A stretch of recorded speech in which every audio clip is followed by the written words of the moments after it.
जब भारत के अंदर संविधान सबको समानता का अधिकार देता है तो वहां पे धर्मों के आधार पर वर्ग क्यों बटे हुए हैं और धर्मों के आधार पर कानून क्यों बटे हुए हैं? क्या हम कह सकते हैं कि भारत जैसे देश के अंदर दो कानून चलते हैं, एक तो संविधान का कानून, एक धर्म का कानून? जब एक धर्म के कानून के अंदर शादी की उम्र लड़के की 21 साल और लड़की की 18 साल होनी है और दूसरे धर्म के कानून के अंदर जैसे ही लड़की का मेंस्ट्रुअल स्टार्ट होगा 9 साल की 12 साल की उसकी शादी कर दी जाती है। तो ऐसा क्यों है? ये ऐसा किस लिए आया और ये अब विषय चर्चा में क्यों बढ़ा? और जब हम बात करते हैं कानून और धर्म की तो ये दोनों इतने विवादित विषय क्यों हैं? और जब ये दोनों आपस में टकराते हैं तो वहां पे आता है यूनिफॉर्म सिविल कोड। जी हाँ, आज हम यूनिफॉर्म सिविल कोड की बात करेंगे। ये चर्चा में क्यों आया? यूनिफॉर्म सिविल कोड की बात करने से पहले हमारे सामने 4-5 सवाल आ जाते हैं। सबसे पहला कि इसकी रूट कोज क्या है, इसकी प्रॉब्लम क्या है। दूसरा ये है कि इसको दो पक्ष बने हुए हैं इसको लेके। एक पक्ष ये कहता है कि ये लागू होना चाहिए, दूसरा पक्ष ये कहता है नहीं होना चाहिए। तीसरा सवाल ये उठता है कि संविधान इसके बारे में क्या कहते हैं। क्या कोई ऐसा प्रावधान है जो यूनिफॉर्म सिविल कोड कानून को लागू करने के लिए प्रोत्साहित करता हो? हम ये देखेंगे कि ये अगर यूनिफॉर्म सिविल कोड हमारा लागू हो जाता है तो फायदा क्या है, किस किस धर्म को नुकसान होगा और क्या नहीं होगा। क्या हम ये भी समझ सकते हैं कि ये हिंदू मुस्लिम की लड़ाई है? नहीं। तो चलो पहले हम ये समझते हैं कि प्रॉब्लम क्या है। तो जिस तरीके से हम जानते हैं कि यहाँ पे जब ब्रिटिशर आए थे, इसकी जो रूट कोज है वो ब्रिटिशर में ही मिलती है। जब ब्रिटिशर यहाँ पर आए तो वो दो कानून लेके आए, पहला क्रिमिनल और दूसरा सिविल। क्रिमिनल का मतलब ये होता है आपराधिक कानून, मतलब कि चोरी, डाका या किसी भी तरह का ऐसा अपराध कर देना, वो आ जाता है क्रिमिनल लॉ के अंदर। और वो सभी के लिए बराबर होगा, वो किसी भी धर्म, जात, ऊंच नीच किसी को नहीं देखेगा। अगर उसने कोई जुर्म किया तो उसको बराबर सजा मिलेगी। वो होते हैं क्रिमिनल लॉ। और सिविल लॉ वो ऐसे लॉ होते हैं जिसमें तलाक, शादी, संपत्ति का अधिकार, पारिवारिक मामले, इस तरीके के लॉ को सिविल लॉ कहा जाता है। अब ब्रिटिशर यहां पर बहुत ही इंटेलेक्चुअल थे और ऐसा कहा जाता है और हमें भी ये लर्निंग लेनी चाहिए। जब हम कभी भी कहीं नई जगह जाते हैं, मसलन अपने दोस्त के घर जाते हैं या कहीं नई सोसाइटी समाज में जाते हैं या किसी देश में जाते हैं, तो हमें कहीं भी उनके रीति रिवाज, खान पीन, रहन सहन या धर्म के खिलाफ सवाल नहीं उठाना चाहिए। क्योंकि जो धर्म से जुड़ा होता है वो बहुत भावनात्मक भरा जुड़ा होता है और जब भी हम किसी धर्म के और रीति रिवाज के खिलाफ सवाल उठाएंगे तो वो खिलाफ हो सकते हैं। इसी तरह के ब्रिटिशर ने ये सोचा था कि हम इनके धर्म से कोई छेड़छाड़ नहीं करते, हम इनके धर्म में कोई इंटरवीन नहीं करते। और उन्होंने धर्म में इंटरवीन ना करके इस धर्म के आधार पर सिविल कानून बना, मतलब जिसके अंदर ये हमारे शादी, तलाक, संपत्ति का अधिकार, ये सब कुछ आता है। और इस तरीके से हमारे सामने लेके आए 4 एक्ट। तो पहली जो एक्ट है हमारी है जो हिंदू कोड बिल 1955, और जो क्रिश्चियनिटी पर्सनल लॉ है 1872, और जो पर्सनल मुस्लिम लॉ है 1837, और जो पारसी पर्सनल लॉ है 1936। तो इस तरीके से ये हमारे कानून चलने लगे। अब सवाल ये उठता है ये अब विवादित क्यों बना, ये अब विषय में क्यों आया? हालांकि सुप्रीम कोर्ट ने ये कहा है कि सरकार को ये यूनिफॉर्म सिविल कोड लागू कर देना चाहिए, ये सही समय है। जिस तरीके से समाज जिस दिशा में जा रहा है धर्मों को लेकर, उसको देखते हुए सरकार को यूनिफॉर्म सिविल कोड लागू कर देना चाहिए। अब हम समझते हैं यूनिफॉर्म सिविल कोड है क्या। यूनिफॉर्म का मतलब है समान, एक जैसा, और सिविल का मतलब ये है नागरिक, और कानूनी भाषा में हम इसको दीवानी कहते हैं। और कोड का मतलब है संहिता, मतलब कानून जो विधि विधान है उसका संग्रह, एक साथ इकट्ठा करना। तो हम इसको कहते हैं यूनिफॉर्म सिविल कोड। अब इस यूनिफॉर्म सिविल कोड को आपराधिक जो क्रिमिनल कानून जो मैंने एक्सप्लेन किया है वो सभी के लिए समान है, लेकिन जो सिविल लॉ है वो धर्मों के आधार पर बटे हुए हैं, जो कि 4 एक्ट मैंने बताई है। अब इससे नुकसान क्या क्या हो रहा है? अब हम देख सकते हैं कि जैसे हम मुस्लिम पर्सनल लॉ को उठाते हैं, ये शरीयत के अकॉर्डिंग चलते हैं। शरीयत का मतलब ये कह सकते हैं उनके अल्लाह के द्वारा बनाए हुए कानून। और हमारा जो हिंदू है, जो हिंदू कानून पहले चलता था वो मनुस्मृति के अकॉर्डिंग चलता था।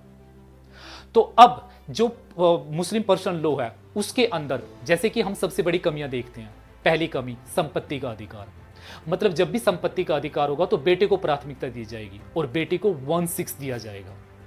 और एक ही झटके में तलाक तलाक बोलकर, हालांकि 2019 के अंदर ये प्रथा खत्म हो गई है। और वहाँ पे गोद लेने का कोई परंपरा या कोई अधिकार नहीं है।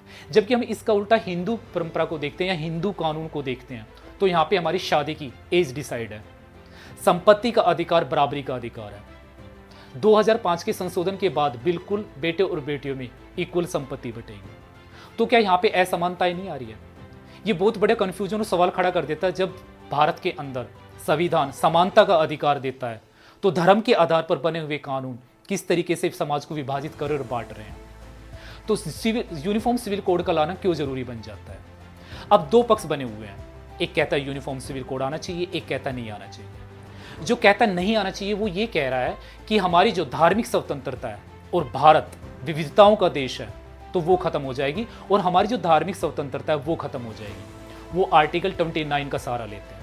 आर्टिकल 29 में ये लिखा है कि किसी भी धर्म को या माइनॉरिटी को अपनी लिपि, भाषा और अपने कल्चर को सुरक्षित रखने का अधिकार है।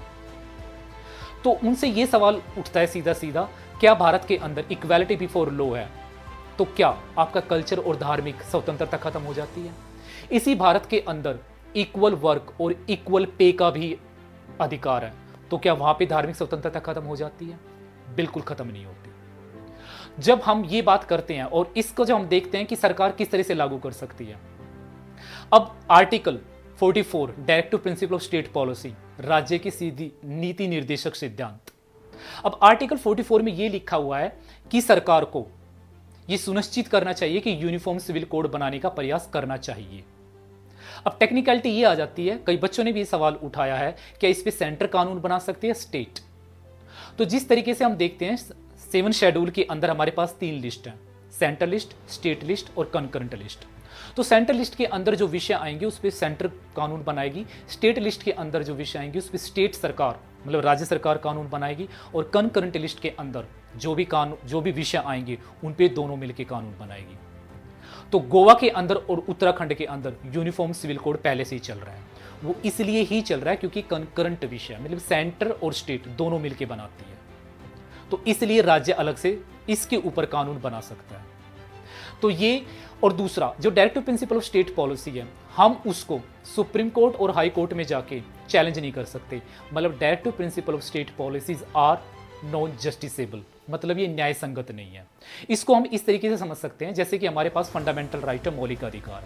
अगर मेरे मौलिक अधिकार एक्सप्लॉइट हो रहे हैं या हनन हो रहे हैं तो मैं जाके सुप्रीम कोर्ट और हाई कोर्ट में जाके शिकायत कर सकता हूं और सुप्रीम कोर्ट उसके ऊपर एक्शन लेगा। लेकिन मैं डीएसपी अगर राज्य सरकार इनको लागू नहीं कर रही है तो मैं किसी भी हाई कोर्ट और सुप्रीम कोर्ट में जाके ये नहीं बोल सकता क्यों सरकार इसको लागू नहीं कर रही है, क्योंकि ये जस्टिसेबल नहीं है। तो ये जो पॉलिटिकल टेक्निकलिटीज है ये बहुत ही पेचीदा बनी हुई है इसके अंदर। हालांकि सरकार इसको लागू कर सकती है और लागू करनी भी चाहिए, क्योंकि जैसे यूनिफॉर्म सिविल कोड होगा, जिस तरीके से Muslim personal law, Parsi personal law, Christian personal law और हिंदू पर्सनल लॉ, इन चारों में अलग अलग रीति रिवाज चलते हैं। जैसे कि जब हम क्रिश्चियन पर्सनल लॉ के अंदर देखते हैं तो वहाँ पे जो मैरिज का रजिस्ट्रेशन है वो बहुत जटिल है। इवन वहाँ पे तलाक लेना भी एक स्टिग्मा माना जाता है। इसी तरीके से पारसी पर्सनल लॉ में भी आती है, और मुस्लिम पर्सनल लॉ की तो चीज़ें ही बिल्कुल अलग है। अब सवाल ये उठता है, ये हटना क्यों चाहिए? इसके अंदर ऐसा कौन सा पुख्ता एक फैक्ट या लॉजिक है जो ये हटना चाहिए, जिसका हम दावा करते हैं कि हटना चाहिए? अब समझने की कोशिश कीजिए, हमारा देश आज़ाद हुआ था 1947 में, और जो ये एक्ट है ये पहले की बनी हुई है। और जो हिंदू बिल कोड है, जो हिंदू कोड बिल है 1955 का, वो आज़ादी के बाद बना हुआ है। इसमें ना तो कोई पार्शलिटी है कि हिंदू की फेवर लिया जा रहा है और बाकी का नहीं लिया जा रहा। ये सीधा सीधा एक पॉलिटिकल टेक्निकल पॉइंट है, क्योंकि हिंदू पर्सनल लॉ है, माना कि वो पहले मनुस्मृति से चलता था, लेकिन वो आज़ादी के बाद कोडिफाइड और मॉडिफिकेशन होने के बाद 1955 मैरिज एक्ट और मैरिज सक्सेशन एक्ट 1955 अभी हिंदू कोड बिल चलता है। लेकिन मुस्लिम पर्सनल लॉ जो 1937 में बना था, पारसी पर्सनल लॉ जो 1936 में बना था, क्रिश्चियन पर्सनल लॉ जो कि 1872 में बना था, वो आज भी एग्जिस्ट कर रहे हैं। मतलब हम ऐसा कह सकते हैं 1772 में बने हुए कानून और आज 21वीं सदी में भी वही धर्मों के आधार पर कानून चल रहे हैं, जबकि प्रोग्रेसिव सोसाइटी है। तो हम ये खुद सोचने पे मजबूर हो जाता है, जब प्रोग्रेसिव और मॉडर्नाइजेशन सोसाइटी के अंदर इतने अरसों के कानून चल रहे हैं और जिनमें समानताएं नहीं है, जिनकी वजह से धर्मों के आधार पर एक ही देश में रहने वाले जो यूनिटी डाइवर्सिटी की बातें करते हैं, उनके अंदर इनइक्वालिटीज आती है और आए दिन धर्म के आधार पर झगड़े होते रहते हैं। तो ये हमें सोचने पे मजबूर कर देता है कि क्या ये लागू रहने चाहिए? तो ये बिल्कुल लागू होना चाहिए, क्योंकि जब देश आज़ाद होने के बाद हम रिपब्लिक थे, हमारे पास न्यायालय था, हमारे पास संसद थी, हिंदू कोड बिल तब बना था। और जब ये पर्सन लॉ बने हुए हैं, ये पहले बने थे आज़ादी से पहले। ना तो हमारे पास न्यायालय था, ना संसद थी, ना हमारे पास इस तरह की कोई गणराज्य या कोई शक्तियाँ थी। तो सीधा सीधा ये कानून खारिज होते हैं और इसमें ऐसा कहा जाता है कि हिंदू का फायदा होगा। हिंदू का इसमें कोई भी फायदा नहीं होगा, इसमें सभी का फायदा होगा, क्योंकि जब एक तरह का एक समान रूप से कानून आ जाएंगे तो सभी के बराबर चीज चली जाएगी। और यूनिफॉर्म सिविल कोड आने से ये कहां साबित हो जाता है कि आपकी शादियों का तरीका बदल जाएगा, तलाक लेने का तरीका बदल जाएगा, वो मॉडिफाइड होगा, कोडिफाइड होगा। वो सिचुएशन को और मॉडर्न और प्रोग्रेसिव सोसाइटी को देखते हुए उसमें समानता के अधिकार लाए जाएंगे। आपको अपनी धार्मिक स्वतंत्रता एंजॉय करने का पूरा अधिकार होगा। हम ऐसा बिल्कुल नहीं कह सकते कि यूनिफॉर्म सिविल कोड अगर लागू होता है तो हमारा आर्टिकल 25 से लेकर 29 जो धार्मिक स्वतंत्रता का अधिकार है वो एक्सप्लॉइट होगा। इससे बिल्कुल नहीं होगा। तो हमें सरकार को ये यूनिफॉर्म सिविल कोड बहुत जल्दी एक्शन लेना चाहिए और इसको लागू कर देना चाहिए। इसके फायदे क्या क्या होगा? एक तो कानून के सामने सभी बराबर होंगे। सबसे बड़ी प्रॉब्लम औरतों का अधिकार मिलेगा, नारी सशक्तिकरण का मिलेगा, क्योंकि कई पर्सन लॉ के अंदर नारी को बहुत पीछे रखा गया है, महिलाओं को बहुत पीछे रखा गया, उनके अधिकारों का हनन किया गया है। वो जेंडर इक्वालिटी की बातें करेंगे यूनिफॉर्म सिविल कोड अगर आएगा तो। समाज के अंदर समानता आएगी और धर्मों के ऊपर जो समाज के अंदर भेदभाव होते हैं वो सारे खत्म हो जाएंगे। तो क्या और देशों के अंदर नहीं है ये बाकी देश के अंदर भी है। जितनी भी डेवलप्ड कंट्री है उनके अंदर ये यूनिफॉर्म सिविल कोड काम करता है। अमेरिका हुआ, फ्रांस हुआ, इवन कई मुस्लिम कंट्रीज है, मलेशिया हुआ, पाकिस्तान, बांग्लादेश, इनमें यूनिफॉर्म सिविल कोड काम करता है। तो भारत में क्यों नहीं करता? ये भारत में भी करेगा। और इस वीडियो के माध्यम से हमारी भी सरकार से ये गुजारिश है कि जल्दी से जल्दी एक्शन लिया जाए और धर्म के आधार पर जो मतभेद हो रहे हैं, जो समाज बट रहा है, जो आए दिन झगड़े होते हैं, उनको जल्दी से खत्म किया जाए, क्योंकि यूनिफॉर्म सिविल कोड एक प्रोग्रेसिव सोसाइटी का पहचान है। आप हमें कमेंट करके बताइए क्या यूनिफॉर्म सिविल कोड आना चाहिए। और इस वीडियो के माध्यम से हम इतना समझ चुके हैं कि ये हिंदू मुस्लिम की लड़ाई नहीं है, ये धर्मों के आधार पे नहीं, यहाँ पे सबको समानता का अधिकार की बात हो रही है, इक्वालिटी बिफोर लॉ। तो कमेंट में जरूर बताइए क्या यूनिफॉर्म सिविल कोड कानून की समानता का एक ऐसा कानून है जो सभी के लिए बराबर होगा और जहां पे नारी सशक्तिकरण की बात होगी। धन्यवाद।